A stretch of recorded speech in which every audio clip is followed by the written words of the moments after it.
Is it just us, or is this year flying by quicker than usual?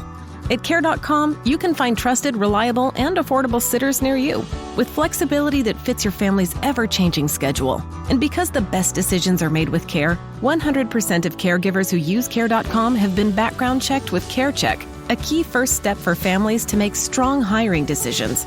This fall, get help with activities, tutoring, drop-offs, pickups, and after school. Sign up now at Care.com. For the ones going above and beyond.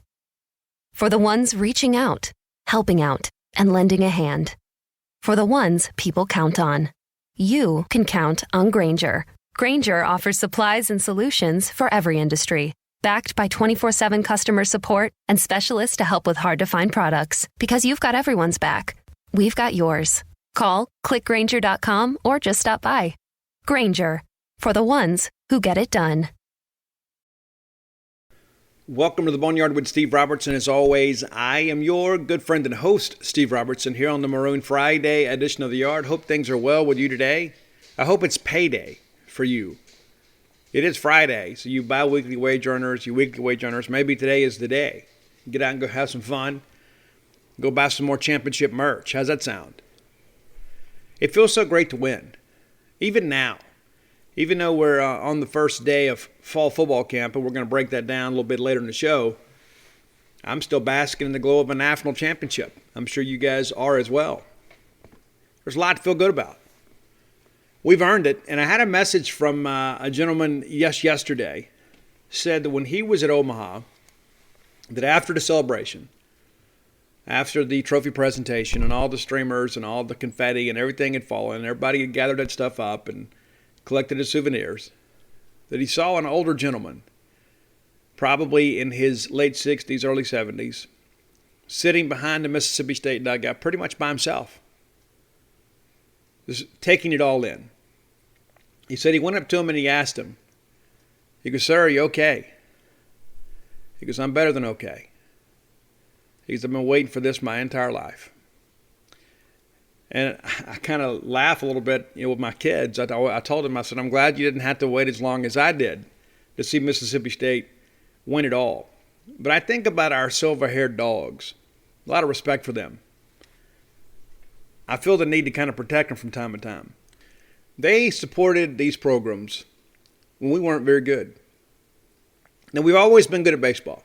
It's been the one thing we could always kind of poke our chest out about. But there are a lot of people much older than you and I, that have given generously to Mississippi State, that are the foundation of what we now enjoy today. I can't begin to imagine those Bulldog fans that lived, in the 50s and 60s. We didn't beat Ole Miss for 18 consecutive years in football. I can't imagine living through that. Can you imagine how incredibly obnoxious they were? And that's really the difference in the series, is that stretch. But our fans still showed up, still gave money, still bought tickets, still wore their Mississippi State apparel with pride. And so, on behalf of a grateful Bulldog Nation, thank you for what you did to help bring us to this point.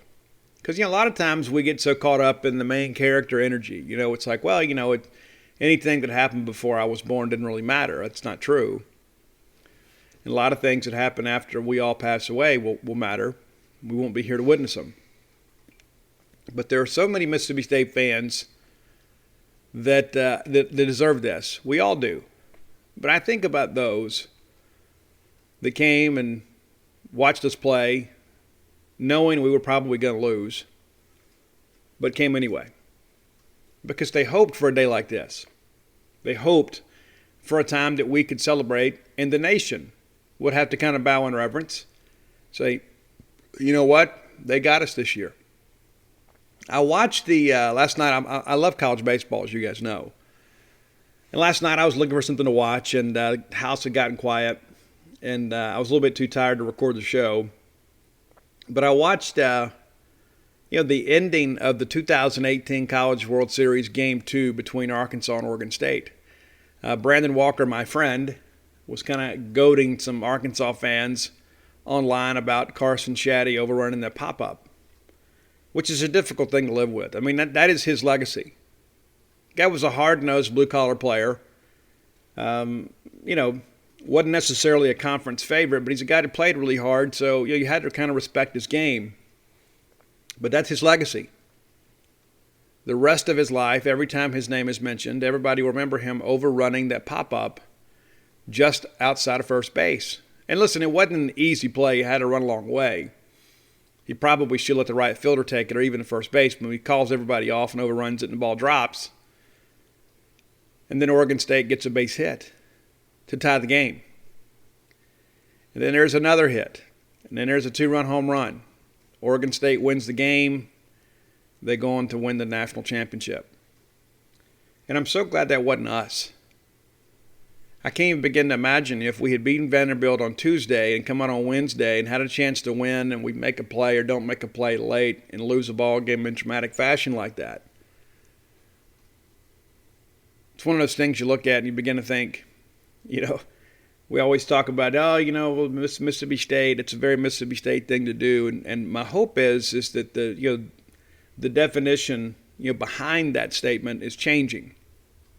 That we are becoming a program in an athletics department that people realize, those guys are going to come to play every day. Those ladies too. We've got a real blue-collar appeal about us, and sometimes we don't always have the talent to match our grit. But this year in baseball, we did. And so we're part of the club. And it feels so good to feel like we belong. In our hearts, we have always felt like, this is who we are. We are a national power in baseball. But again, there was always the punchline. It's like, well, yeah, you guys hadn't won it all, though. You guys are great. You got a lot of great players. Thunder Lightning was a great SEC storied. You got all these attendance records, but you don't have the crown jewel. Well, now we do. And I remember sitting in Chris Lemonis' office a couple years ago. And he goes, Steve, it's just a matter of time before Mississippi State wins a national championship. Everybody knows this. But he stopped short of saying that it would come in his tenure. And maybe it was because, Chris didn't want to, set any unrealistic expectations for the early part of his run here at Mississippi State. But when we look at what's happened in the 2 years he's been here, we've had some remarkable seasons. We've had some remarkable players. Many of those, were recruited and signed by somebody else. And so some would argue, we'll see what Lemonis does with his own recruits, but you look and see what we're bringing in. You look and see, the kind of guys that we're signing, and you believe this thing is sustainable. And I've said that on the show many times before. Kellum Clark is a guy that actually was first offered by John Cohen and Nick Mingione, committed to Andy Cannizaro, worked through the Gary Henderson interim year, and then Lemonis takes over. And, Kellum Clark is an obvious talent.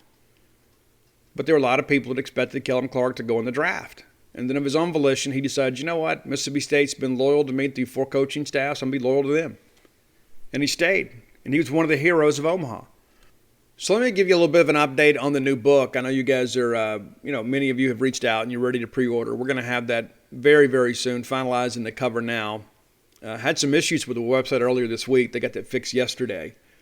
So today and tonight, I will finish up the chapter of the SEC tournament. And man, what a joy that is going to be to write about that, right? But it's part of our journey. And I remember so many people, after we got embarrassed at Hoover, people were saying, Mississippi State doesn't even deserve to be a top 8. Some people even said we shouldn't even host, which is ridiculous. But there are a lot of people that put a lot of emphasis on that week. And I go back to Arkansas. And one of the things that I had heard earlier in the year, from a friend that covers Arkansas, is that not only did Van Horn want to win the SEC championship, because they've had some great years but hadn't won it, they also wanted to win the SEC tournament. They had never won that in their time in the league. And so we went over there, and I don't know that was our focus. And it showed. We get home, we get rested, and then we get ready to go play. And a lot of people were wondering if we'd even make it out of our regional. And then we did. Of course, everybody, they had the easiest regional, which wasn't true by any stretch. Then we get Notre Dame, arguably the toughest of the super regionals, at least at home. But you begin to see that, we started playing our best baseball. And I think a lot of that goes back to a couple big decisions. Number one, inserting Kellum Clark into the lineup full-time as the designated hitter, regardless of the matchups. And then Houston Harding becoming the Sunday guy, or the Game 3 starter. Jackson Fristow pitched a ton this year. And he was really good early in the year. And then people began to kind of break him down a little bit and kind of, check out his tendencies and kind of get a good scouting report on him. And he struggled a little bit. And we all know it. That's a lot to ask of a freshman, especially a guy that wasn't expected to pitch a lot this year. But when Harding took over, and he wasn't ready middle of the year. He wasn't ready. It took some time.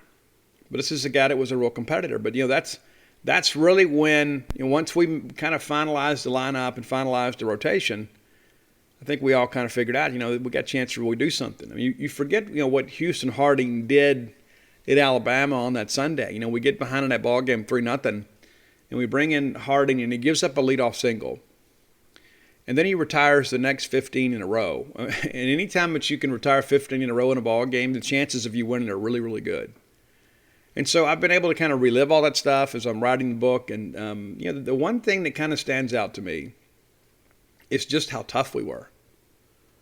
Even earlier in the year, when we're playing some teams that may not have been as talented as us and we're trying to find an identity, the one attribute that we had that always was, prevalent was how tough we were.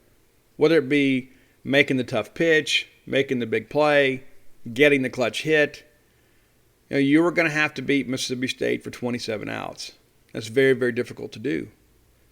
And over the course of the season, we kind of figured out this is who we are. This is the best way for us to attack this thing. And we won a national championship. And so Dogpile will be out sooner rather than later. I'll finish everything up this month.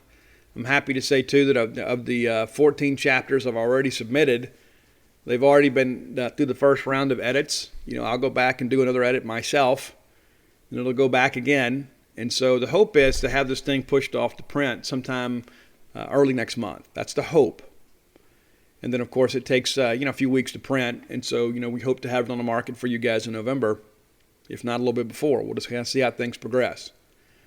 But, publishers already secured our slot, letting the printer know, hey, this is when this book is coming. This is what we've got. So we don't, we're not scrambling there at the end. Because a lot of people trying to get their books printed before the holiday rush. This is the biggest time of the year, obviously, for everybody in retail. If you're looking for other books, you can go to alphadogsthebook.com, or you can find Blooms of Oleander at great bookstores around the state of Mississippi, or your local bookstore can order it for you. Or you can get it at Amazon, Barnes & Noble, or booksamillion.com. I'm going to be signing books tomorrow, on Saturday, that's August 7th, from 2 to 3 at Lemuria Books in Jackson, Mississippi. That's the last signing of the summer, barring something totally unforeseen. And then we'll do some game day signings as we get into the year. And then the new one will be out, obviously, later in the year in time for the holiday rush. And I'll be, God willing, I'll be on the road a lot this fall, signing books and, for the holiday rush. And again, I want to encourage you guys, too. When that pre-order link comes out, it's probably something you need to jump on to ensure, number one, that you get a book. Number two, that you get it signed the way you want it signed to who you want it signed. Because who knows what's going to happen, with the latest COVID stuff and the Delta variant and all that kind of stuff. There may be some vendors that decide, we're not going to do this. We're not going to do book signings. Lemuria Books didn't do anything last year. And so this is my first time to be back, since, 19 down there. Done a few signings at Lemuria Books, one of America's great bookstores, the best bookstore in the state of Mississippi without a doubt. So again, tomorrow from 2 to 3 at Lemuria Books. Come out and say hello. Obviously, Dogpile won't be available, but the other 4 books will be. Come out and we can visit a little bit, talk a little college baseball. Bulldog Burger Company, longtime sponsors of the show. Love Bulldog Burger Company. You will too. There's so much to love about them. Great appetizers. The spring rolls are my favorite. I've had the wings too. Wings are really good too. Very tasty. You can also get the, I guess it's the fried pickles. That's the one that my youngest son likes the most is the fried pickles. The appetizers are great. The entrees are just next level. I like to get a burger when I go, but lunchtime I'm usually a salad guy. To be honest, I get the you can get the grilled chicken salad or the regular BLT fried salad. You can get it however you want it. That's one of the best things I like about Bulldog Burger Company is how flexible they are. Sometimes you go order something somewhere and then the server kind of looks at you, over the clipboard there, and it's like, let me see what we can do. Not at Bulldog Burger Company. You just tell them how you want it. They'll make it just like you want it. Those great desserts, too. I'm a bread pudding fan. I think that's one of those things, too, that says a lot about a restaurant. When I get the bread pudding, I can always tell if they're good or not. The rest of the meal may have been good, but, sometimes the dessert makes it great. 3 locations now to serve you right here on University Drive in Starkville, Gloucester Street there in Tupelo, and then Lake Harbor Drive in Ridgeland. A lot of good reviews about the new location, too. Appreciate you guys reaching out, letting me know. Always am sure to pass those things on. Glad to know that you guys are having a great experience. Again, it's Bulldog Burger Company, the place where people go to meet. MEAT. All right, 2:30 today. We get a chance as the media to see the Mississippi State football team practice in person for the first time in the Mike Leach era, and that's beyond the scrimmages. It's actual practice. We got a chance to see some of the scrimmages back in the spring. This will be a little different. Now, we won't be able to just kind of, walk around everything. We won't be able to roam like we have been. But I'm still very grateful to be there, regardless of the circumstances. We have had some times in the past we've been able to go to practice, 15, 20 minutes or so. And then you get out there and you watch everybody stretch and you watch positional drills, and then you got to leave. And that's one of the reasons that you have things like the Javonte Payton issue. We see Javonte Payton and drills and watching him elevate for footballs and catching everything thrown his way, and we walk away, wow, this guy's going to be a difference maker for State. Well, we weren't able to see team drills, and you find out in hindsight that, team drills, at times he struggled. And so a lot of people wonder, I don't understand, the media always said this guy was doing great. Well, it's because we had limited, time in practice. Well, we're going to get to see everything for the next, 10 days or so. Until school starts, we're going to be able to go to practice. Now, of course, I won't be there on Saturday because I'll be with you fine folks in Jackson. I will be there today. I will be there on Sunday. And so here are a few things that I'm looking forward to seeing. One of the first things that I want to see is I want to see this receiver group, and I want to make sure Jaden Wally's full go. Now, I've heard that he's a full participant, but they're still going to be careful with him, and they should be. You don't win any awards in fall practice. You may lay the foundation to win some later, but there's nobody out there judging anything during fall camp. And so I'm eager to see what this wide receiver group looks like. I want to see what Mekhi Polk looks like in practice. We've seen a few things, obviously, in drills, during the spring. But this is fall camp. It's a lot different. I want to see if Rufus Harvey is ready to go. Rufus is a guy last year, due to some contact tracing, he missed some time. He had a hamstring issue earlier in the year and just never really got going. Well, we saw some bursts from him in the spring. You see some flashes and you realize, okay, this is why they signed this guy. It's one thing to watch a guy do it on a high school level, but then all of a sudden you see him in spring practice and he's making SEC-level defenders miss. And that's exciting. Tulu Griffin was somewhat limited in the spring. Eager to see if he's ready to make the jump. He was the MVP of the Armed Forces Bowl. And a lot of people were like, yep, that's a Tulu I expected to see. Where's he been? Well, a lot of it, too, early on, it's just about kind of acclimating to the Division I game. The speed of the game changes. You can get by just out-athleting people as a skill guy in high school because most of the guys that are going to pair up against you are not at your ability. They're not really a good counter. And nobody's sticking routes in high school. You're just running by people. Well, all of a sudden you get here and you got to be a little more precise with your route running. You can't just go up there and round it off at the top of the route. You got to stick your foot in the ground, make good cuts, work back to your quarterback. There's a lot of nuances of the position to get learned, and it took Tulu a little time to get there. And now I'm ready to see a more polished Tulu Griffin because, with his ability to run, this is a guy too, you miss a tackle with him, he's going to put you on SportsCenter. It's that simple. He's going to win the foot race to the end zone every single time. He's just that fast. How do we use him? How do we get him in space? How do we get him into matchups that are advantageous to us? And so I'm eager to see that. I'm eager to see what Malik Heath looks like. Malik Heath's a guy, too. We've known about Malik forever and a day, it seems. We've always known that he was a physical presence. At Callaway High School, they kind of struggled to get him to football. Quarterback play wasn't the best. That's not to say they didn't have some very talented athletes. I mean, Callaway went through a stretch where they had an SEC player every year. But Malik is the best in the bunch. Now, does he need to grow up a little bit? Absolutely does. And this has got to be the money year for him. He's got to be a guy that kind of says, listen, hey, I got to make sure that all the silliness is behind me. I got a chance to go out there and make some things happen.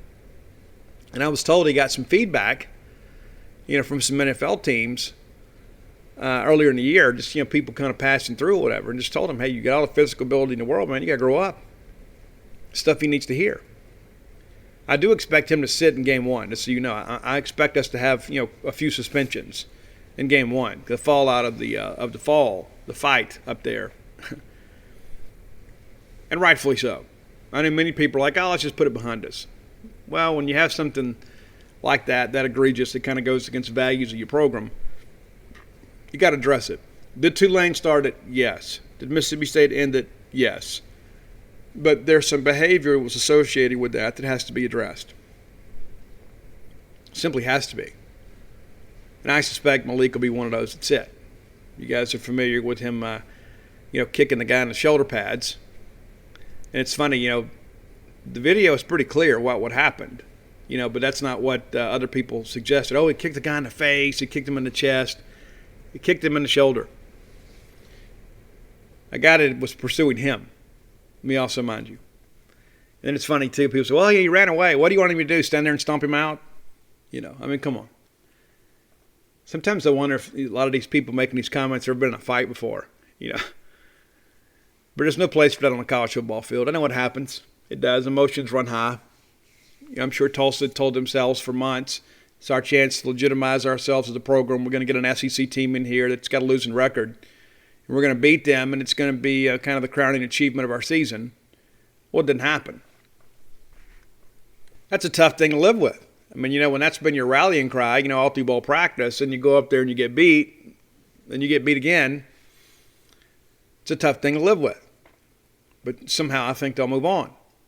And that's the thing, too, that I think is kind of sad about all this is, some of the main offenders on the Tulsa side were seniors, so they'll get off this thing without any punishment.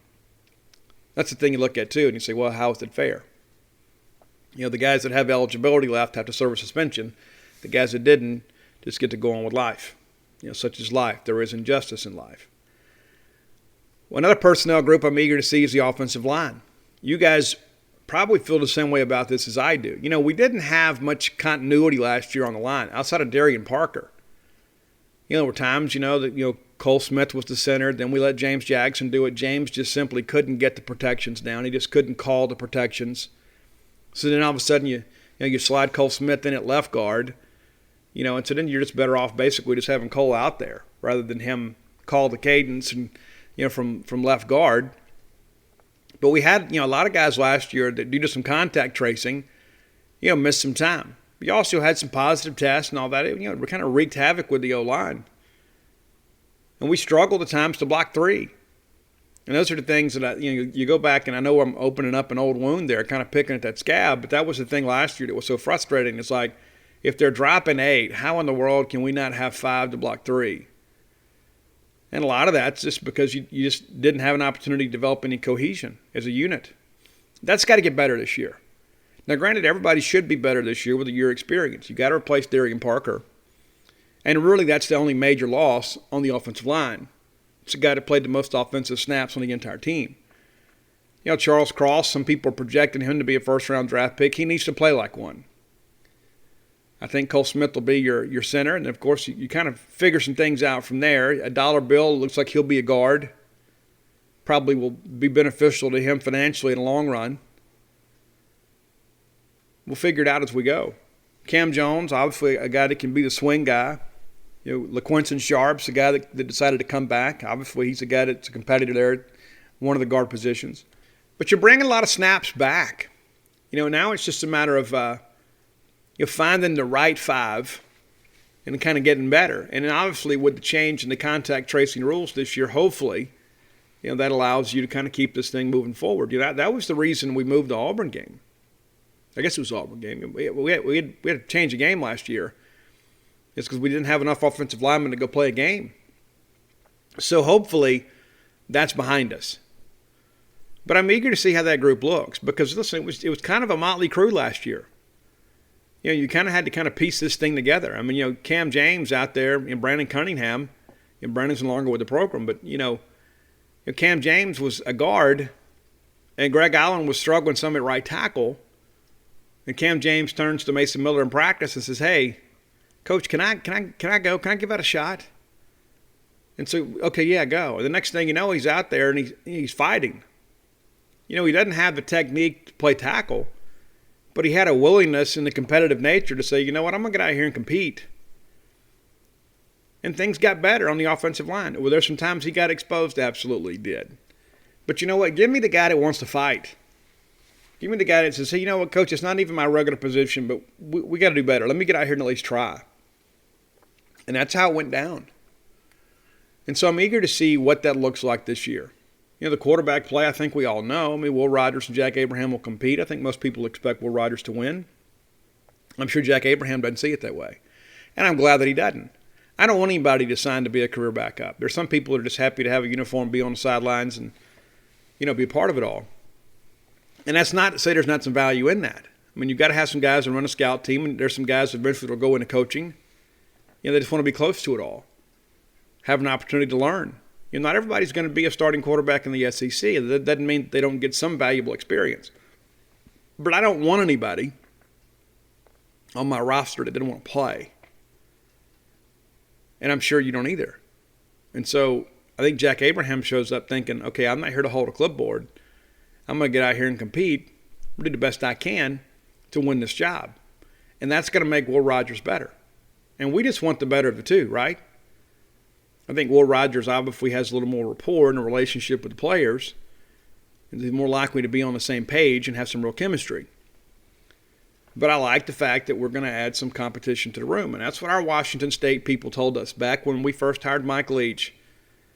One of our guys at Washington State that covers the team told us, the guy for 247, said, listen, he's going to add competition to the quarterback room every single year. Whether it be a walk-on JUCO guy, whether it be a transfer from somewhere, he's going to do it every single year. Nobody's going to be able to get comfortable in the quarterback room. Nobody. It's the most important position on the team. So why wouldn't we have competition there? It makes sense. Some guys think, well, I want my starter to be comfortable and know that it's his team. And, I think the way you know that it's your team is you go out there and you compete and you win the job and earn the respect of your teammates because they're all competing for a spot too. And so I think Will Rogers will do well. He didn't have a great spring game, but you can never evaluate spring games. We've had some spring games. We go out there and look like gangbusters and do nothing in the season. I remember one time we had to kick a field goal in overtime to complete a spring game under Sylvester Croom because the offense was so anemic.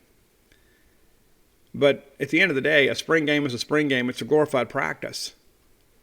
I know you guys get to go watch and we get to ring cowbells and have a good time and that sort of stuff, but it's still a spring game. There's just no point in getting up in arms about the results of a spring game or the stats of a spring game. It's just not even worth investing any time and effort into.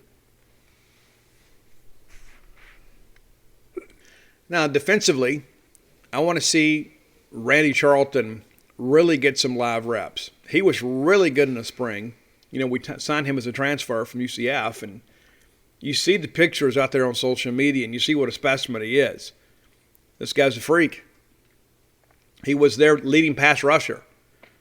Now he's here. Chance to play in the Southeastern Conference. So I want to see what he does in fall camp. I think that he could be a difference maker for us. And listen, as much as I like the guys that played last year defensive end, and I really do, we've really struggled to generate some pass rush without bringing a blitz. We just weren't able to do it. Not consistently. I think Charlton helps us in that respect. What can he do on his own to beat a guy, collapse a pocket, make some things happen, maybe when we're dropping in coverage. And so there are going to be times that we're just going to have to create pressure with our front, and I think Charlton helps us with that. Cam Young was a guy that was a really big star during the spring. You just can't move that guy. And that's one of the things I go back to. We talked about it before, but, back when Shoop was, or Bob Stoops, oh my goodness, who am I talking about here? Bob Shoop, there I finally got it out. Shoop said Cameron Young is going to be the next great Mississippi small town story. He goes, he's just very typical of what Mississippi State has done. You go out and you get this guy that's kind of a country strong guy that's somewhat under-recruited in some rural area of the state. He comes in, he works hard, he embraces the weight room, and next thing you know, he's in the National Football League. Well, we're starting to see that come to fruition. Cam was really good in the spring. And he's a guy that I think could be a real difference maker for this team too. And not necessarily because he's going to knife through there and always rush the passer. I think he's a guy that can create a mess in the middle. Nathan Pickering's a guy that opted out last year. He's worked his way back. They had some COVID issues within the family and that sort of stuff. And so he made a decision that he felt was best for he and his family. He's worked his way back. But listen, it's time for Nate it's time for him to realize his potential. Very highly recruited guy out of high school. You guys know out of seminary. You look at him, he's an absolute freak. He's a guy that, I'm eager to see what he looks like today. I understand he really dedicated himself to the weight room, so I'm eager to see him. But Nathan's a guy, too, that, it's time. It's like, okay, we've had a year to kind of get our feet wet. But it's time to go now. So I'm not saying that, he should go out there and be a dominant force. But, we need to start seeing some of the things that we saw when we recruited him. I think he's certainly capable of doing that. But I'm eager to see what he looks like. And there are a handful of other guys out there that are going to have an opportunity to make plays, too, on the defensive front. One of the linebackers I'm so eager to see is Deshaun Page. He's a guy that was a JUCO guy, came in January. He's got 3 years to play. And we've got some guys that can play. Nathaniel Watson's the guy that really came on last year when we had some, had some guys out. Made some big plays for us. You know what Aaron Brule is going to have. You know what he's going to bring. You know what he's going to do. I think Aaron Brule is an all-SEC player. I think he could be a first-team all-SEC player. I think he has that kind of ability. And if you haven't seen him recently, you're going to be shocked. Isn't big as big and fast as he was last year? He's even bigger and faster. This is a guy that I think fully appreciates the opportunity that he has in front of him, that he could become a National Football League player. I think everybody around him knows that. One of the leading quarterback rushers in the country from the linebacker position. I think I read a stat, I guess it was Pro Football Focus, that said of all linebackers, he led the nation for a while in quarterback hurries. Now, some of that scheme, it is. But you also got to have the ability to get there. So I'm eager to see what he can do this year. I mean, he took a nice jump last year. I think now it's time for him to take that big jump to say, you know what, listen, that wasn't a fluke. I'm the guy. We're going to have to replace a lot of production with Earl Thompson being gone. It's interesting. Nathaniel Watson's the guy that, was very productive last year when given the opportunity. I remember, and I'm going to go back a couple of years here, when he was recruited, he wanted to play wide receiver. And so even though he was committed, he still took a couple of visits. He was eager to see if somebody would give him a chance to stay on offense. Well, ultimately sticks to state, becomes a linebacker. And I remember, the first few practices he was out there, he had no clue what he was doing. And how could he, right? But you watch him in drills, and it's like he's so tentative, he's unsure of himself. And I had read some other people who were like, oh, he's dominating. He absolutely was not dominating. Now, was he trying hard? Absolutely he was. But he was second-guessing everything. He was about a half step slow to everything. Well, the next year, all of a sudden you look out there and like, hey, that's Nate Watson. All right, okay. So he's getting it. And then you see last year, he's beginning to kind of realize his potential. And it makes it look like somebody knew what they were doing when they called him a linebacker. And so, yeah, we look for him to make a jump this year. But it's been interesting to kind of watch his development. Because when he got here, he was not in any way a linebacker. He was a great athlete that was learning the linebacker position. Well, now he's got a couple years under his belt. Now he's got a few years of, kind of watching and observing and then getting out there last year and competing. And there was a game last year that he had, 12, 13 tackles in a ball game. This is a guy that's kind of embraced the position change. And there are some guys that come in and fight it, and they didn't do that. And I'm sure it was uncomfortable, those first few practices, when you don't know. And you're out there, and everybody else has been a linebacker, and they're speaking a different language than you. They've done all these drills before. There are a lot of people that would have just kind of packed up and said, this isn't for me. I'm going to go to JUCO, and I'm going to see if somebody give me a chance to play wide receiver. He didn't do that. He didn't do it. And I think now Mississippi State is going to reap the benefits from that. Let's look at the secondary. I mean, you know what you got at corner. Emmanuel Forbes has been out there at every summer camp, just so you guys know. Every summer camp. Every time that there were prospects on campus working through drills, Emmanuel Forbes was out there basically as Darcel McBeth Jr. Out there working through drills with the guys, demonstrating drills, answering their questions, being a leader. And not just the kids that Mississippi State's recruiting, but all of them. All of them, helping all of them get better. Those are the kind of things that excite you about him as a player and a person. Because how many guys would come out there and just kind of say, well, I'm just out here to help coach. Forbes was out there to help the kids. He's out there to help the guys get better. And this is a guy that's 1 year removed from this process himself. But, that was a surprise for us last year. That was the thing. We were kind of hearing some things in fall camp that he was making a run for it. We knew that he was running second team. We knew that Asias Furge was looking to hold that spot down and Martin Emerson the other. And, it took a few ball games, but, Furge obviously had one bust too many, and you pulled him. And that's not to say that Furge didn't contribute last year. He did. I just think Forbes is just a better player. Better long-term, and I think it's a better matchup. Furge is a little more of a squat corner. He doesn't have the same size and length. That's not to say the guy isn't working hard. He is. Had a big pick at LSU. But, you know what you got with Emerson. You know what you got with Forbes. Furge is a guy that's a solid rotation guy, and DeCambriana Richardson is going to be your next corner. And the reviews about him are outstanding. Darcel McBeth has had a lot of big things to say about DeCambriana Richardson, about how lights kind of turning on a little bit. And so that's probably your two deep right now. And that's a solid two deep. I mean, listen, there could be some situations, obviously some matchups where, Furge maybe doesn't measure up, against some of those guys out there, and that's not a knock on his ability. It's really about size, and it's become a different game here in the last few years. But I think I feel pretty good about our depth there. You bring some other guys in, you have a chance to get out there and compete. And I want to see these young guys compete too. We went out and signed some corners too, that some younger developmental type guys. I'm eager to see how they perform. What does Jay Hampton look like? Right? But William Hardrick. I don't expect either of those guys to play much this year, but I'm eager to see what kind of hand we've been dealt.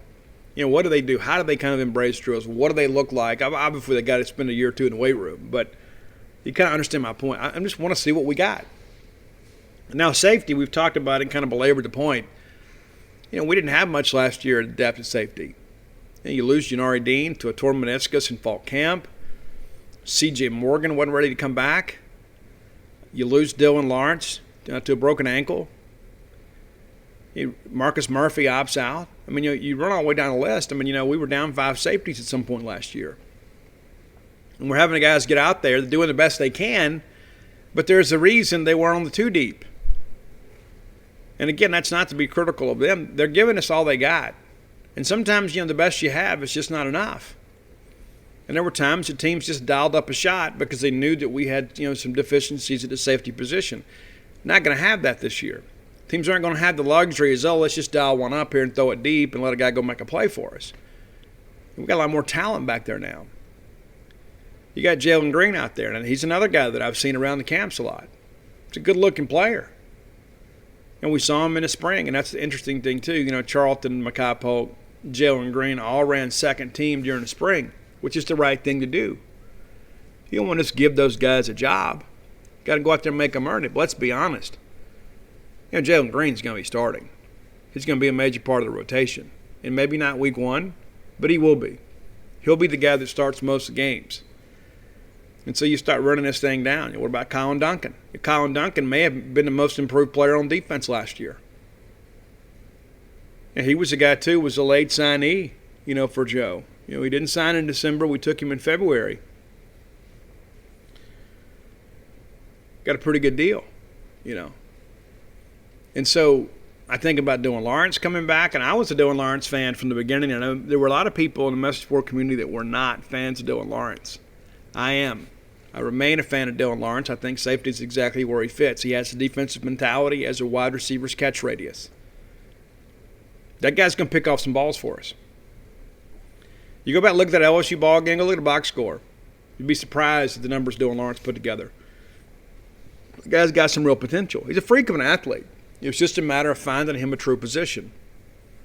I believe that's safety. A lot of people thought it could be corner. I just didn't think, once he gets in the weight room, puts on 10, 15 pounds, that he's going to be quick twitch enough to play corner. A lot of change of direction involved with playing corner. I just don't know that he has that in him. But I do think he's a guy that can play safety with the field in front of him and kind of get downhill on some people. He's not scared to go out there and deliver a blow. But I like our group. I think we got a chance to be a really good football team this year. Are we going to be great? Probably not. Are we a solid ball team? Absolutely we are. And I'm eager to see the team in person today.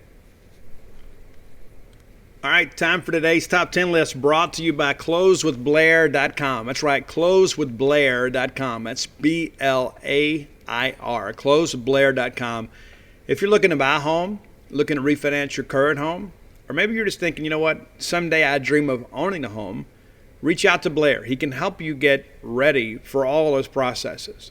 Whether you're looking to buy your first home, whether you're looking to get a secondary property, or perhaps buy that fixer-upper. He knows all the ins and outs of the mortgage business. And Blair's a guy, too. He's not some fly-by-night guy.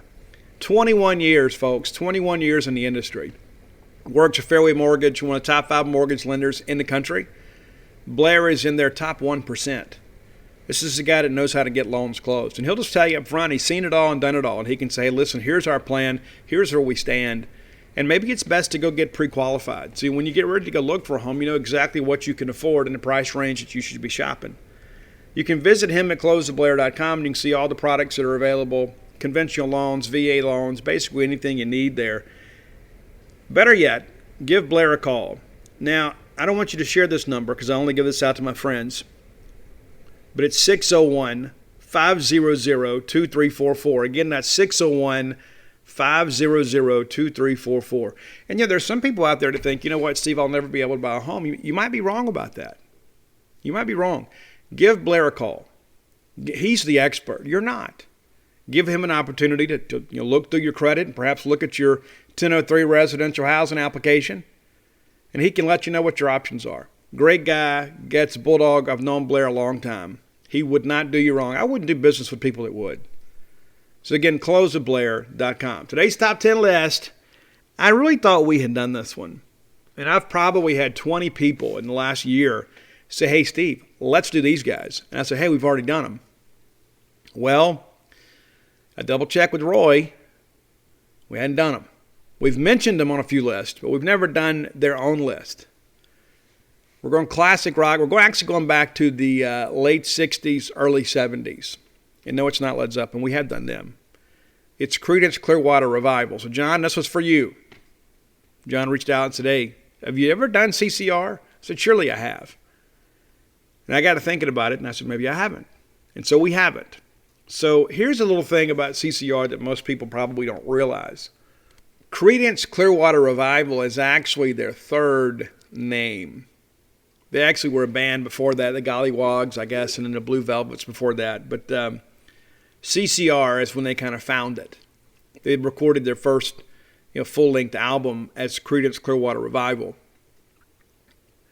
7 albums in 4 years. Think about that. 7 albums in 4 years. And that's back when the music industry, it was like it moved like a glacier. If you wanted an album done, it was like a year-long process at the minimum. But these guys, worked with Fantasy Records out there in California, and they were able to turn it around really quickly. So 7 albums in 4 years. The last one, Mardi Gras, was awful. That's after Tom Fogerty left the band. And there was a lot of, the band was kind of falling apart. Because let's be honest, John Fogerty is a talent in that band. Just how it is. Now, some of the earlier stuff, him and Tom kind of co-wrote it. But John was the driving force.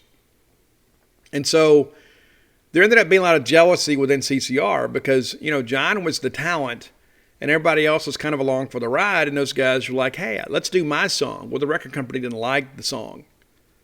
And so a lot of John stuff made the album because it was the better stuff. And there was some jealousy within the band. Ultimately, Tom left, had some solo stuff that kind of reminded him that he wasn't the guy. Stu Cook and those guys went on a little bit later and tried to put their own things together. It just didn't work out. It was John Fogerty's band. John Fogerty is an American legend, one of the strongest voices of that generation, without question. And for some of you young folks that are listening to this and you say, Steve, who's John Fogerty? John Fogerty's the guy that sings center field. When you go to Duty Noble Field and you hear it, put me in, coach, I'm ready to play, that's John Fogerty. He had a couple of big hits after he left CCR, The Old Man Down the Road and in center field. He's had a few ones, but there was a time there because he was so bitter, he wouldn't even play the CCR stuff. But they were his songs. So there's a few honorable mentions I'll throw out here. Susie Q, Born on the Bayou, Sweet Hitchhiker, I guess. We'll throw that out there. That's probably the last great CCR song, and it was on the album Mardi Gras, and it was a John Fogerty song, ironically enough. It's what's so crazy. It's like all these guys in the band pushed for more creative control, and once he gave it to them, the band fell apart. It's a cautionary tale, it really is. And again, 7 albums in 4 years, from 68 to 72. Number 10 is a song that was actually covered years ago by one of my favorite bands, Tesla, on the 5-man acoustical jam album. It's Lodi. It's about a town out in California. I absolutely love this song. I love Tesla's version of it too, but I think the original version is so great. The harmonies are great in the chorus. Number 9, another song of theirs that was covered by a few people, probably made most famous by Ike and Tina Turner, but it's Proud Mary. And know that that's the thing. CCR wrote it and recorded it first. There were a couple other bands that recorded it afterwards, but Ike and Tina, kind of made it a little more up-tempo, a little less folksy. He had a huge hit with it. Number 8, Green River. Love this one a lot, man. Really do. And one of the things I like about it is it's kind of got this guitar riff in it that's not necessarily folky and it's not necessarily rock. It's almost kind of ominous, kind of in that pre-chorus. The vocals on it are really, really good. Number 7 is really kind of Americana, but it's Looking Out My Back Door. And it seems like this song should be about 100 years old. And when you listen to it, I mean, it's one of those things that kind of gets your foot stomping. You know what I'm saying? It's just like it's not an involuntary reflex. Looking Out My Back Door, for sure. Number 6, we hear this sometimes at Duty Noble during rain delays. It's Have You Ever Seen the Rain? It's one of the most introspective songs that John Fogerty has written. It's one of those things, too, it's just about life. There's a lot of people that want to have all this metaphorical value in a song, but it's just one of those things. It's just about living life on life's terms. Number 5, I don't think this song gets enough respect. It is one of the most up-tempo rockin' songs, without a doubt, in the CCR catalog. And to be honest with you, I wish they would have gone more in this direction later in their careers. I think that they would have kind of been the precursor for a lot of what we see in rock today. But it's Traveling Band. And it sounds a little bit like some late Beatles stuff, to be honest with you. But I absolutely love the song. And I love the guitar on it. It sounds from a different era, but it still holds up today. You put it on the radio. You put it up on iMusic, iTunes, or whatever, Spotify, whatever. And the song sounds like, it doesn't sound like it's 60 years old. And it's incredible to think about that. Or I guess 50 years old. Pardon me. Can't do my math anymore. But a song is nearly 50 years old, and you put it on, and it sounds relatively new. I'm not saying that it sounds modern, but it doesn't sound like it's 50 years old. Number 4, this is one of those just kind of, slap your knee type songs that I think everybody has heard this. It's Down on the Corner. Willie and the Po' Boys are playing, flinging nickels at your feet. It's a classic song. It's so well constructed. Love the harmonies in it. It's a good time song. And that's the thing too about that era of music.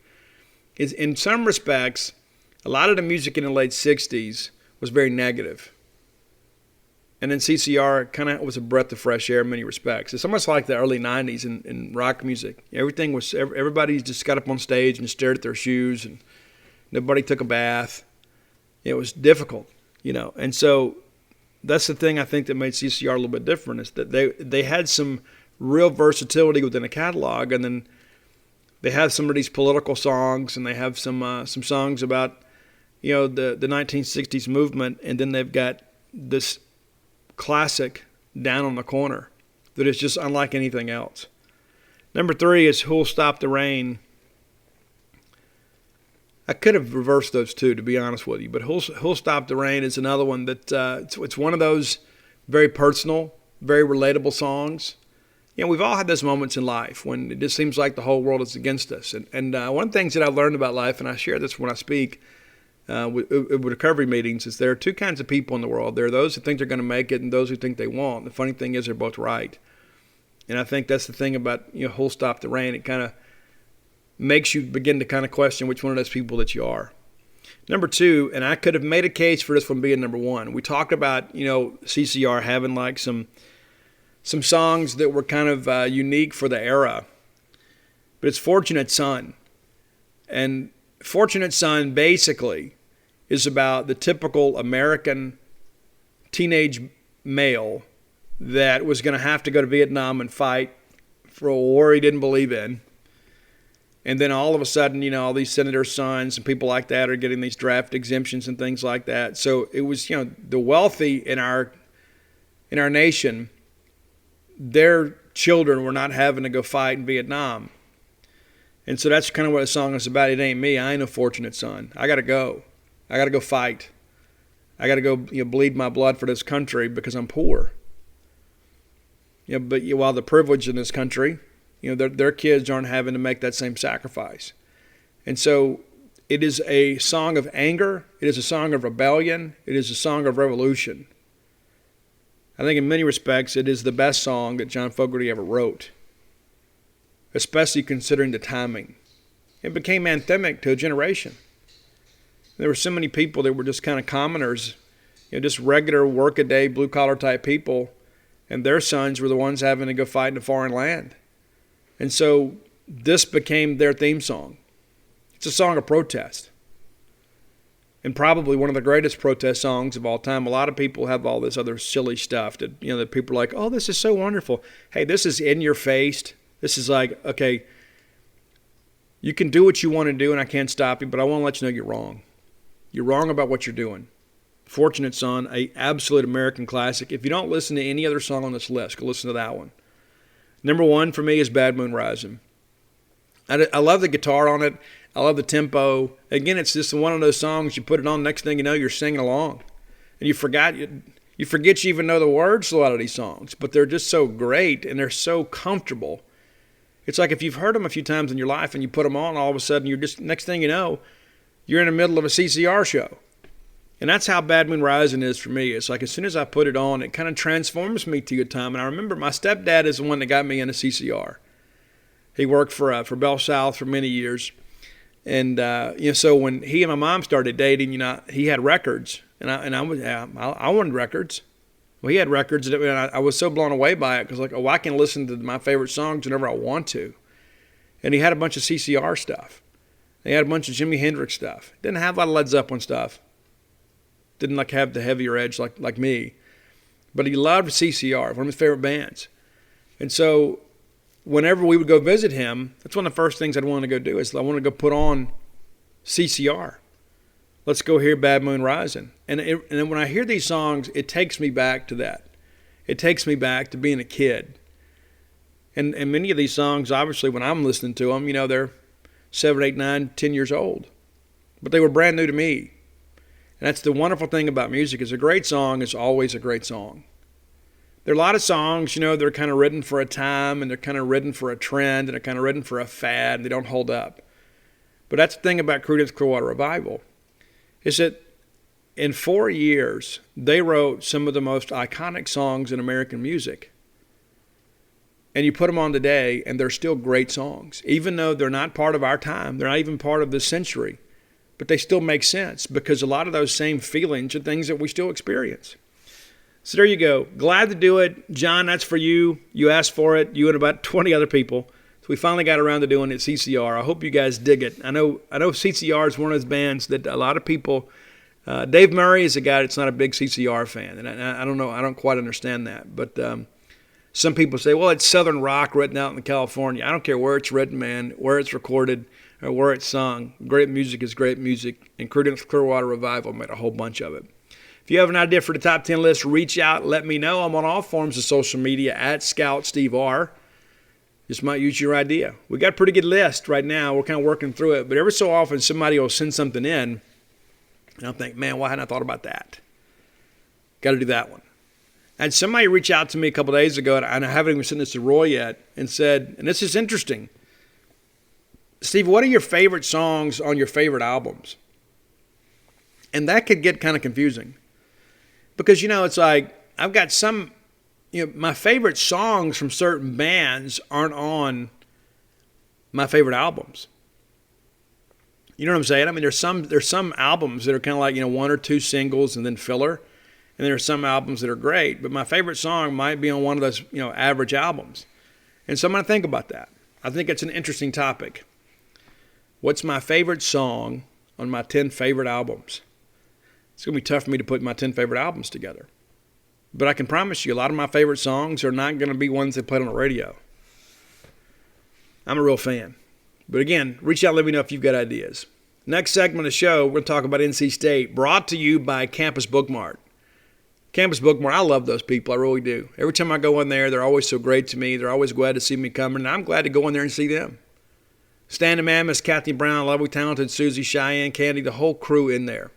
Candy's a former Diamond Girl, too. I don't know if you guys knew that. She is. She is. And you can tell when you're around her. You can just tell. So go by, check them out. If you can't make it to town, visit them on the World Wide Web at campusbookmart.net. And by being a loyal Boneyard listener, we'll give you a phrase that pays, and that is BSR, which stands for Beautiful Steve Robertson. And that'll get you free shipping on all orders over $50. Any order less than $50, absolutely incomplete. Again, that's campusbookmart.net, promo code BSR. And it's not a joke. It really does stand for Beautiful Steve Robertson. It really does. You'll see when you go plug it in.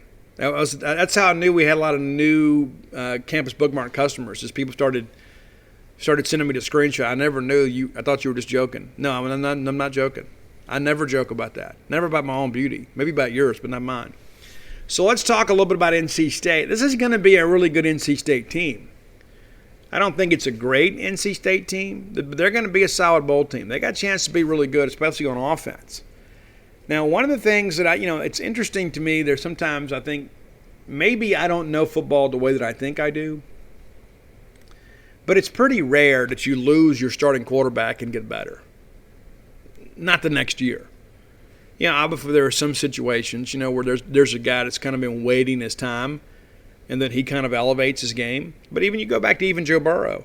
Joe Burrow transfers into LSU, and everybody's like, oh, this guy's going to be great. Well, the first year he wasn't.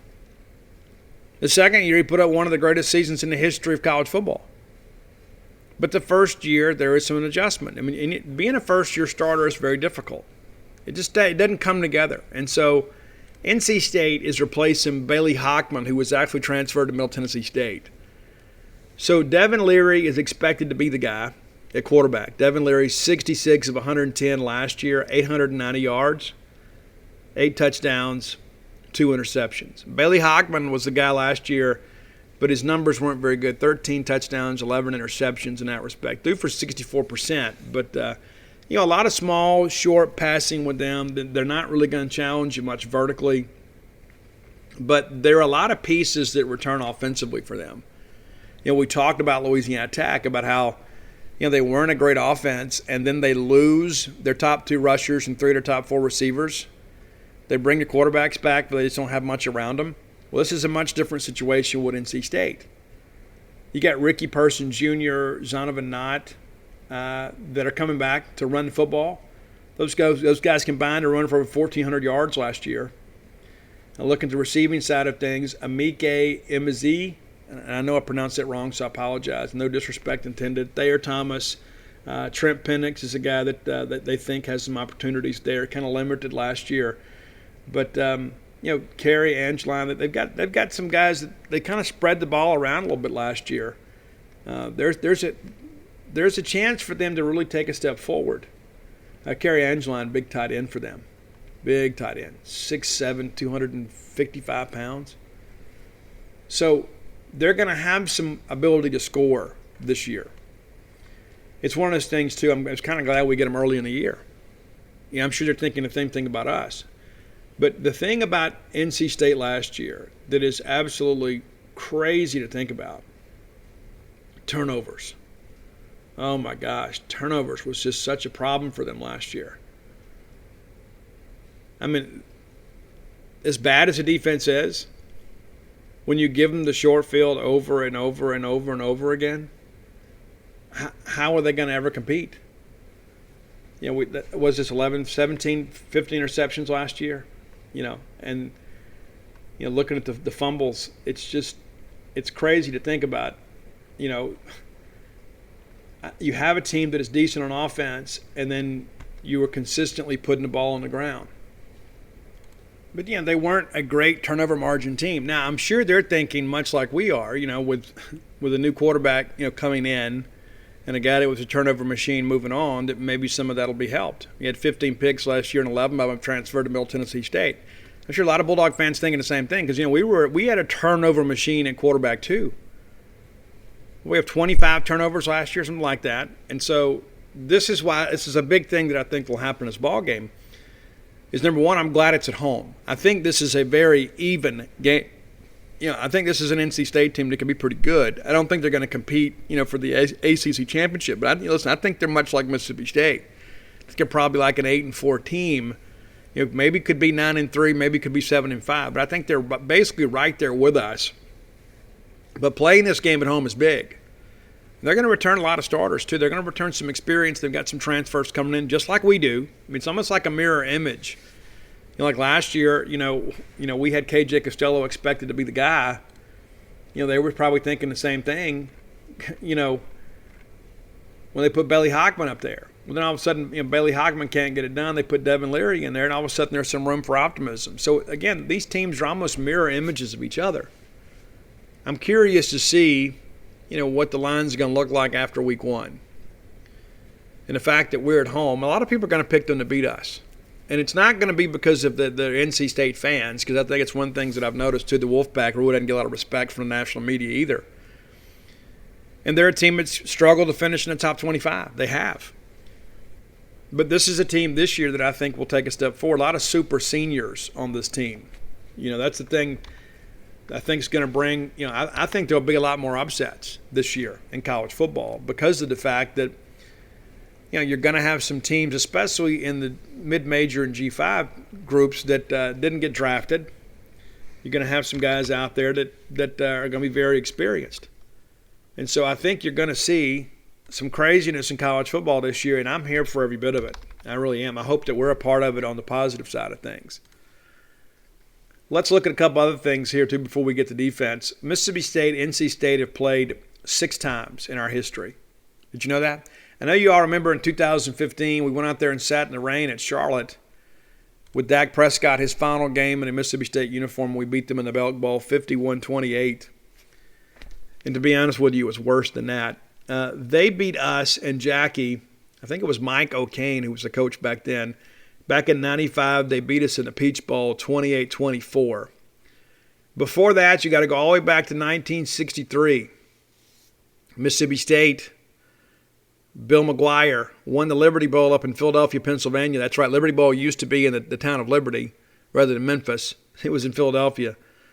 Bill McGuire told me it's the coldest he's ever been in his life. Well, State wins the ball game 16-12. Bill McGuire blocked a punt to set up the go-ahead touchdown. We played them again in 1940. We went up to Raleigh and we beat them at their place 26-10. They won the first 2 meetings back in 1930 and 31, 14-0 and 6-0. So just 6 meetings all time. 3 of them have been in bowl games. So this will be only the 4th regular season meeting all time between the 2 schools. And I'll be honest with you, it's kind of a shame. I mean, honestly. I mean, this is a team, it's another ag school, and so they're kind of similar to us. And I think, after what we saw happen in Omaha, I think we all kind of feel like, hey, these guys are our friends. And I know they were cheering for us. And one of the coolest things that happened in Omaha is in game one, we're getting ready to play Vanderbilt, and a plane flies over. And it's pulling one of those trailers, and it says, "Beat Vandy, the pack." And I was like, we got some solidarity with these guys. And a lot of it, too, and I want to belabor the point, but it's like, the way that Vanderbilt acted after the NC State stuff happened, we got a good result, we're moving on. It really rubbed people the wrong way, including me. I mean, at the end of the day, not a lot of people care, if our feelings are hurt. I just felt like the way that NC State was treated and the way Vanderbilt and Tim Corbin, I just thought handled it very poorly. We talked about that on the show before. I think we just kind of felt some allegiance with those guys because I was kind of looking forward to State and NC State playing. And I don't know that NC State would have been able to get there, to be honest with you. And would they have been able to beat Kumar even at full strength? Probably not. If they'd played an elimination game, they win that? Probably not. NC State was good, doing well. We were going to beat whoever they put out there because it was our time. But I was kind of looking forward thinking, you know what, if us and NC State play, you're guaranteed a new first-time champion, which is great for the game of college baseball. It worked out better for us as we got a chance to beat the wicked witches of the East in Vanderbilt. But be that as it may, I think a lot of people feel like, maybe we ought to play these guys a little more often. So I'm glad we had the football series. I'm not sure when we make up the second game. I'm looking forward to going to Raleigh and go checking everything out. I've never been up there before. And so I'd love to be able to go to that game. So defensively, let's take a look at these guys too. Again, they bring a lot of guys back. And they also have some transfers coming in. And that's they, like everybody else, you lose a few pieces here and there. Again, they lose a guy up front. Aleem McNeil, that was a guy that was, kind of I won't say Jeffrey Simmons type, but he kind of had a similar impact for them. He was that guy in the middle that just really kind of made everybody else better. And he's a guy that's with round 3 pick of the Detroit Lions. They expect him to be, a big time player for them. Obviously a little different, body style there, but this is a guy that was very disruptive for them. And so he's moved on. And so you got to find a way to replace him. And that's a lot to replace. I mean, it really is. When you have your guy in the middle that, especially when your team had kind of struggled to stop the run, all of a sudden you lose, your best guy in that respect. That's difficult to overcome. It really is. Aleem McNeil, too, is a guy that, you learned to kind of play a little bit with him last year, but he's just one of those guys that I think it's difficult to replicate what he can bring as far as a disruption. And I think it really factored in their run defense when he was out. I believe he opted out. He didn't do a whole lot, but he's just one of those guys, too, that you have to game plan for. I may be misremembering that. It seemed like maybe I thought he missed a game late because we're opting out. But I apologize for being unprepared. But he's just one of those guys, too, that can kind of like Caleb Ewell's a little bit, too. Whereas he's a guy that can kind of occupy a double team and kind of open things up for some other people. But they'll be okay. I think, if I remember correctly, I read they had 8 starters coming back on defense. We're really good in the secondary, but not necessarily great at the interception. They were a team that could get their hands on the ball, just couldn't quite secure the catch. I understand the linebackers are expected to be really, really good for them. We'll kind of see how that goes. I mean, Peyton Wilson is supposed to be a guy that they think is a potential NFL draft pick, plays a weak side linebacker for them. So we'll kind of see how things progress with him. But, they're going to have some guys that can play. And Peyton Wilson led the team last year with 108 tackles, 11.5 of those for loss, 3.5 sacks, a couple of picks, and a pass deflection. Did a little bit of everything. They got some dudes. They do. They got some dudes. Isaiah Moore is another guy at linebacker that's expected to be really, really good. Isaiah Moore is a guy that had 94 tackles last year, 11 of them for loss, 3 of them were sacks. So this is going to be a linebacker group that we're going to have to put in conflict. We're going to have to be able to run the football a little bit. We're going to have to be able to make them be a little bit indecisive. We've got to be able to get the ball behind them. And so that's going to be who we have to kind of attack. But this is going to be an NC State team, again, it's very, very good. They're going to have an opportunity to come in here and play well. I'm kind of glad we get them early. A lot of people kind of projected them to be an 8-4 type team. I think it's probably fair. We look at the schedule here. I know that you guys are kind of eager to see how that works. But they're going to open the year a little bit tougher game for them.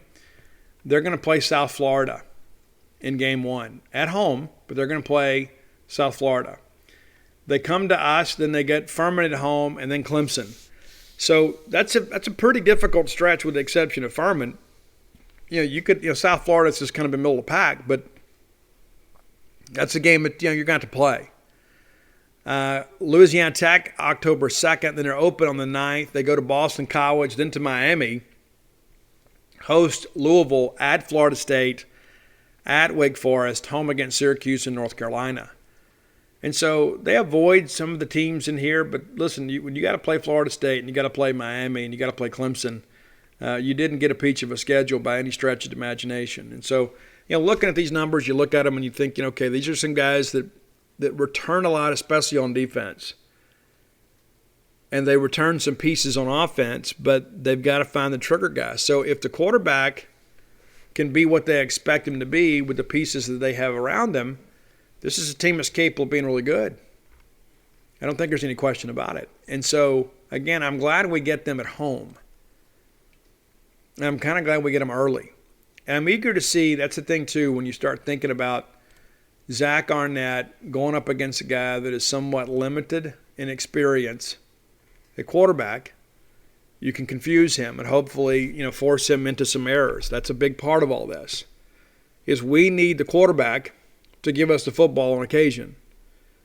And I heard Gene Stallings say it one time back when Joe Lee Dunn was calling the cadence here at Mississippi State, is, we've got 11, they've got 11, one of ours is a quarterback. That means somebody's always can come free on the blitz. And that's kind of how Zach Arnett is you just never know who that guy's going to be and where he's coming from and when we're going to bring him. And so you can confuse him a little bit. But this is a game, too, where I think you guys make a big difference. We're going to need a huge crowd. It's either going to be on ESPN2 or ESPNU. It's going to be on television. But we need you to be here. It's a 6 p.m. game. It'll be the first night game of the year. And if you're looking for night football in the month of September, this is the only guarantee right now. We don't know what time we're going to play LSU yet. That'll probably be announced the week of the NC State game. But the Louisiana Tech game's at 3 o'clock, the Memphis game at 3 o'clock.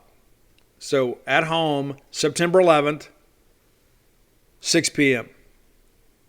Still going to be warm, don't get me wrong, but you won't be in the heat. Go ahead and start hydrating now.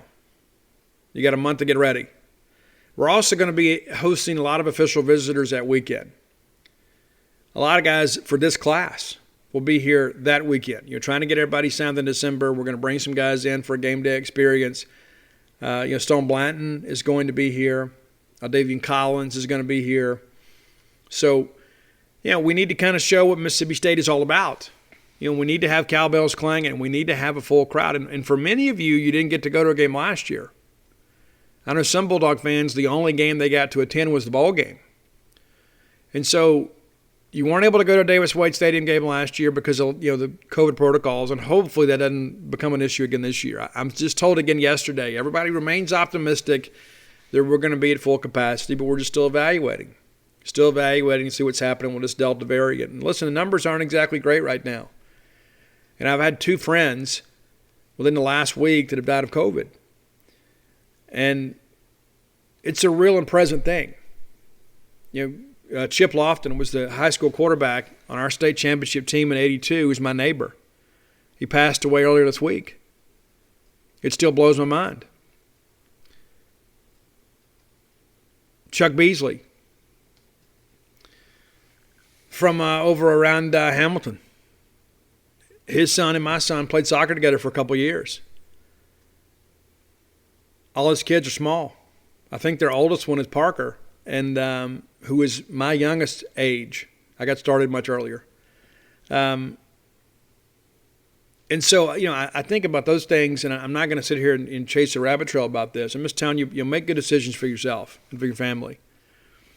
But there's nothing at this point that's a guarantee about attendance.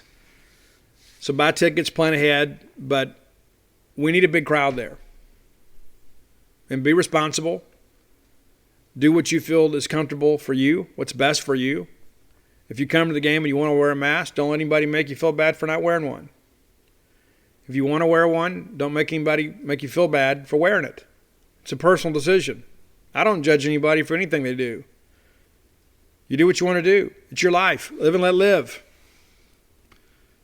But there may be some restrictions in place. So, and if there are, please don't give those people a hard time. Those poor event management people that are just there to make a few bucks. They're just trying to go pay the light bill. They're not there for your anger. So if they tell you to put a mask on, put a mask on. If that's the rule then that's the rule then. At this point, there is no rule. My hope is that, just like we saw with some other things, that this Delta variant, we've seen in some countries around the world, that they have a big spike and then it kind of goes away. And so hopefully that happens in plenty of time for us in college football season. I know how desperately you guys want to be there, and we certainly want you to be there. We want to have life and life abundantly. And my hope is that we can get all this stuff behind us. We had such a great year of baseball. We had some, crowd restrictions earlier in the year, and then those were lifted, and we didn't see these big spikes. We just didn't see it. And everybody seemed to be doing good. We crowned the national champion in football and basketball and baseball. Felt like, okay, we're on the road back, and all of a sudden we kind of get, reminded that this is still a real and present danger.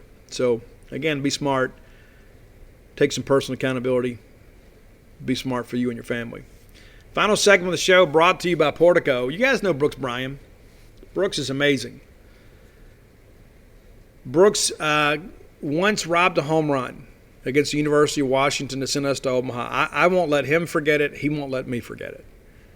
You can call him and talk to him about it. But while you're on the phone with him, talk to him about you moving to Starkville. We love you here. You love packing a car and coming up here. How fun would it be to live here year-round? I can tell you from experience, it is the greatest years of my life. I'm more productive here. I'm happier here. I feel like the quality of my life has improved here. That's no disrespect to anywhere else I've ever lived, but I'm home here. And maybe it's time you made your home here. Portico is absolutely the best place to go. And if I was just moving to Starkville now, that's where I'd move. Turn off of 82 onto 12. Like going towards campus, take the very first right. That's Pat Station Road. You cross Old West Point Road, which is maybe, quarter, third of a mile. And then Portico is right up there, right beyond that intersection. It's 1.1 miles from campus. You get a 2-bedroom house, 3-bedroom, 4-bath. Got a great walking trail out there. But the coolest thing is you're right there close to campus, but you're not in the hustle and bustle. It's on this side. It's on the back side of campus, so you're not having to fight all that traffic on 12. And you know what? If you need to go to the big Walmart, you can jump out there on the bypass. You can go to the big Walmart. You don't have to fight all that traffic on 12. You don't have to. Sometimes I don't want to do it either. And I'm a guy that lived in Baton Rouge for 16 years. Portico is absolutely the best way to go. Give Brooks a call today. Do it today. And if you're thinking about, Steve, we're going to retire up there. We're going to buy our second home up there. We're going to buy an investment property. Then do it. Stop putting it off and do it. Call Brooks for information today. 601-416-8075. There's no question. Without a doubt, if I'm moving to Starkville, Portico is the first place I'm going to look. Again, that's Brooks Bryan, 601-416-8075. Make Portico your next move. So we've talked a little bit about recruiting on the show today, and we got some official visits coming up. And so we're in the middle of an NCAA dead period right now. And so what that means is no face-to-face recruiting.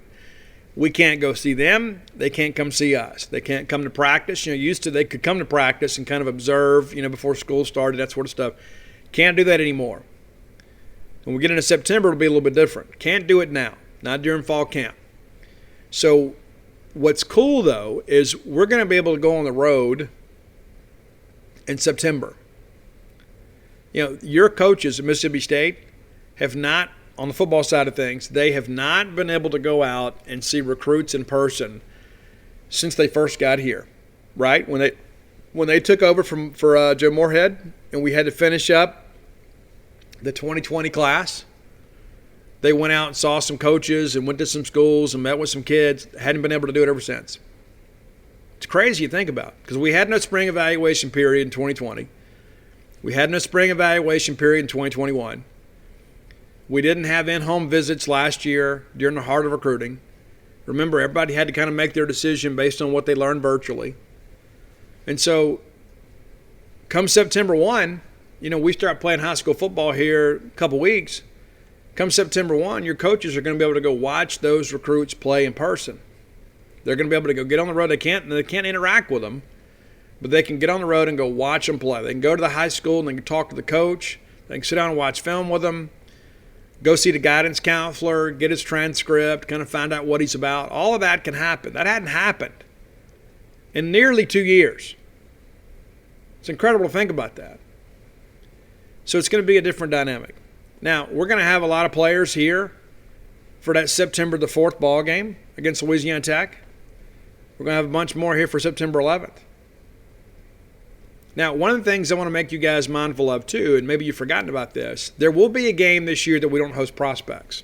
You say, Steve, I don't know what you're talking about. Well, if you remember, as part of the Tutorgate scandal, there had to be part of the sanctions is we were going to not host prospects for one game. Well, since last year we couldn't host prospects, then that part of the sanctions is continued over to the next year. So when we get ready to play Tennessee State November 20th, you're not going to have prospects here.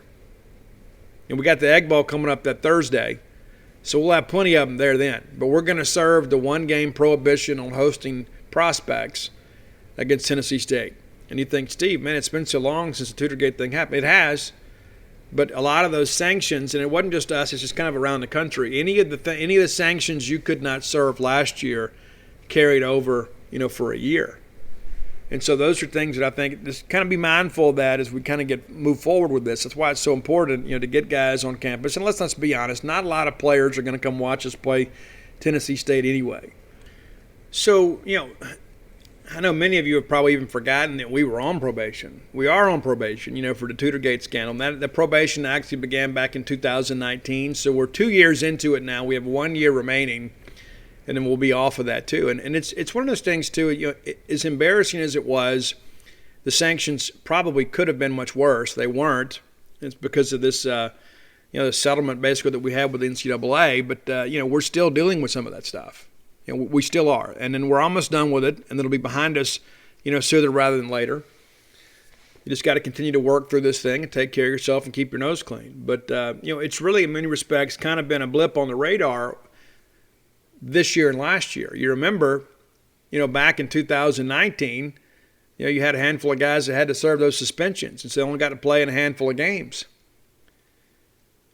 So it hasn't been just one of these things, well, it's just a bunch of paperwork. No, there's some real things, and we're still having to deal with those. And so I just wanted to kind of bring that up just to kind of remind people, not of any old wounds or anything, but just when that happens later this year, you'll understand that. We're not going to host prospects against Tennessee State. Probably weren't going to do it anyway, because, again, unless it's just local guys just want to go to a ball game, there's not going to – I think we're the only game in town that weekend, but so if they want to come watch us play, they got to go buy a ticket. And there'll probably be plenty of tickets left to be had, for sure. So also back to the recruiting aspect of things too. We look at this thing, and I think it's important to kind of understand that, we've got some spots left to fill. And there are a lot of capable players out there that are still showing return interest in Mississippi State. Grayson Morgan's a guy on the offensive line. It's really going to boil down, I think, between us and Vanderbilt. Kentucky is in there just a little bit. Clark Lee is a guy that's a Nashville guy that's, kind of preaching, hey, let's stay home and build this thing together. You're a Nashville guy. You grew up watching Vanderbilt. So I think it's probably going to be a State Vanderbilt thing for Grayson Morgan. I like where State stands today, but I don't feel great. I'm not ready to put a crystal ball pick or anything like that. But I do think State's done a good job recruiting him. Outside of that, Bryson Hurst. Bryson Hurst is a guy, this time last week, everybody was kind of all up in arms thinking he's going to go up to Ole Miss and commit. Well, he didn't. They were working hard to even prevent him from visiting Mississippi State. He visits both schools. And then he says, okay, I may announce August 25th. Well, now he's decided he's just going to announce the top 4. State and Ole Miss will both be in it. I think State and Ole Miss will be the final 2. And so I think, again, there's still some work to do. There's been a lot of ebb and flow with this one. State was the leader for a long time. Ole Miss kind of caught up. Then State was the leader back again. And so, back in June, he said himself he was pretty much ready to commit and then backed off of that decision. Wanted to go to Florida State for camping, and Florida State really hadn't been much of a factor in the race since then. Bryson Hurst is a great player. He's a top offensive line prospect in the state, I think, by far. We just got to keep working there. And I do think I think a later decision actually helps Mississippi State. I think early on, if he had committed before all these visits, I think it would have absolutely been Mississippi State. But give Ole Miss some credit. They have made things awfully interesting. I think if he was to announce right now, it probably would be Ole Miss. But the fact that he gets to the weekend and they aren't able to get him to commit is big. He says he's not ready. I don't think we're ready either, just because of the fact I think we've got more work to do there. But you'd like to be able to get him. And I think one of the things you got to think about, too, is you might need to make an adjustment because of the fact Charles Cross. What if Charles Cross goes pro this year? It's a real possibility. A lot of people out there project him to be a first-round draft pick. And, if he talks to any of these advisors or agents, that's what they're going to tell him, even if he's a third-round pick, because it's about, finding as many guys you can get that are going to sign lucrative contracts. And so let's go represent you and get a big deal. So does Mason Miller need to recalibrate the machine here late? Does we need to go think, okay, we got to go get us a JUCO or a transfer tackle? And maybe that's a decision that we make much later in the year. Maybe that's a call that we make midway through the year, or maybe as we get a little closer to December. But you probably can't afford to wait to then to do your due diligence. You probably need to be kind of looking at some guys now, maybe reaching out, just kind of say, hey, we're going to be watching you this year, may have a need for you, that kind of stuff. Got to start doing that relationship building now. Because I could see a situation where, we have to say, you know what? We don't have a left tackle ready to go for next year. So we got to go get a plug-and-play guy while these younger guys like Reese develop. I like the offensive line class we signed last year. And this time last year, many of us were kind of concerned, right? We lost Cannon Boone to Virginia Tech. We ultimately get him back, get him signed. We ended up getting Albert Reese late. He was a guy that a lot of people wanted, And so, I think in the end we look at the class and feel pretty good about it. I won't say it's great. I think probably the volume of this class will be determined by how Carson Williams and Nick Jones play. You went and got those guys from JUCO because they still have 3 years of eligibility, but they also have 2 years of maturation under their belt beyond the high school level. So you feel like those guys are a little bit farther along in their physical, mental, and emotional development. And so I feel good about that group, but you got to stack with this group. I was very pleased with what we saw with Jackson Cannon earlier this year. He went head-to-head with some of the best defensive line prospects in the state of Mississippi and more than held his own. And so, early on, State was his first big offer, and some other schools have offered, and this is where he's always wanted to go, and so it worked out pretty good for us. But, that's an offensive line group that I think there can be some ebb and flow with, here between now and December. And outside of that, I think we're pretty much done on offense with the exception of getting one more wide receiver. And everybody always wants me to talk about Chaz Preston. Listen, State's in it with Chaz Preston, but listen, State's not a leader with Chaz Preston. And if Sean Preston, his brother, wasn't here at Mississippi State, State might not even be in consideration. But the fact of the matter is he is here. And he's going to spend a lot of time on our campus, coming to our football games, being around our players, and maybe that's helpful. You work with what you have. But offensive recruiting, I think, for the most part, is in the barn with the exception of those 3 spots. And I think you guys are probably pretty well aware of that. And, of course, we got to go get us, a couple more defensive linemen. I kind of laughed to myself, too. It's like people say, man, defensive line recruiting is just not going well. Well, you already got 2 of the 4 guys you really wanted already. You wanted Dante Russell, and you wanted R.J. Moss, and you got those guys. Yeah, you wanted Xavier Harris, even though he's in work in progress. And that guy's a big, burly freak of an athlete. You'd like to get him. Then you got Jaheim Otis. And then you look, okay, well, Harris commits to Ole Miss. Okay, that's not positive for us. But then Jaheim Otis comes up here and spends a weekend and hangs out with your players and leaves saying, you know what, I had a great time at Alabama and Florida, but it wasn't nothing like this. And so is defensive line recruiting really going bad? I mean, ask yourself that. Okay, I got 2 guys that I really wanted, 2 guys that were rated 4 stars early in the process, and of course ESPN throws in their arbitrary ranking and it hurts the composite. But I got to get 4, and I got 2 of the 4 I really wanted, and one of the 4 just spent last weekend on my campus. And so if I had 4 on the wish list and I get 3 of the 4, is defensive line recruiting really going bad? I don't think so. I think everybody just needs to relax. Because remember this time last year, everybody's like, oh, our defensive line recruiting is awful. We end up signing an All-American and Deontay Anderson. We get the best defensive line prospect in the state of Mississippi and Tech Hooper. And then you add Randy Charlton to the mix. And you take one guy that's a bit of a developmental guy in Trevion Williams, and he loves Mississippi State. And so you know what? If you're going to sign 4, you're probably going to take a developmental guy. So I think defensive line recruiting last year worked out pretty well. That doesn't mean we can't do better. We can. But I think, recruiting classes are best judged in their entirety and not necessarily when we're cooking a sausage. All right, that's it for today. You guys remember, I'm at Lemuria Books tomorrow. That's Saturday, August 7th from 2 to 3. Come out and say hello.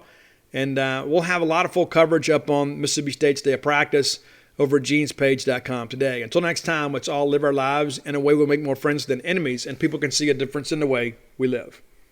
Have you been to Express lately? People can't get enough of their clothes. They're like instant confidence boosters. The jeans come in a temp control fabric that keeps you comfortable no matter the weather.